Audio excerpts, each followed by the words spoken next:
Бул аймак улуу манасчы Саякбай Каралаевдин Манас айткан ашуусу. Аны айылдаштары Манасты айтуудагы биринчи кадамын түш көрүүдөн баштагандыгын эскеришти. Саякбайдын түшүнө Манас 2 жолу кирген экен. Саякбай чоңоза 14 жашында келип ушерге айттап келет, анан чоң таштын түндү уктап калып түшүнө аян берип Манас кирип атканда ошондо даган кайган чоң ак божий дейт. Ак божий көрүнөт экен да, ак божийге кирсе, ак божийдин ичинде бир ак байбиче отурат дейт. Көрсө ошол Каныкей апабыз экен деп сүрөттөйт экен да.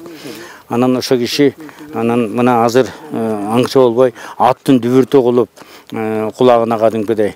Анан кадимкидей ошондо чоң казатка мына биз аттанып баратабыз, чоң казакта кетип баратабыз деген эмеси ошол эмени түшүндө көрүнгөн экен да.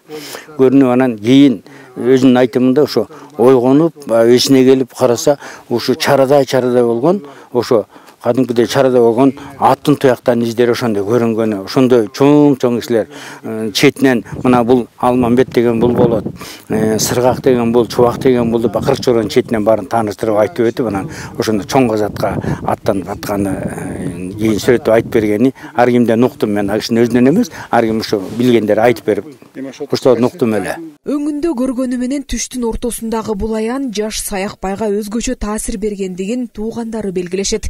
Ошондон кийин ал көпкө чейин токтоно албай, өзүнөн өзү толкунданып токтогон эместигин айтышат. Чоң атам Манас айтканда ушунчалык берилип айтар эле. Бири элигип кеткенде, ошо төрдө турган чоң атам жели отуруп, босоого чейин кетер эле. Өзүнүн ошондой кетип атканын билбей каларды. Кайра барып ордуна отуруп, кайра башынан Манас айтар эле. Биздин айылга келгенде, Саякбай келгенде, бул биздин айылда той болор эле. Колунда барлар, башкармалар, фермалар, жөн кишилер кеткенге чейин күндө бир кой союлуп, күндө чакырып, күндө Манас айтылып, биздин айылда той болуп турар эле. Азыр улуу манасчынын туулуп өскөн айылында заманбап музей курулууда. Анын каражаты 44 миллион сомдук.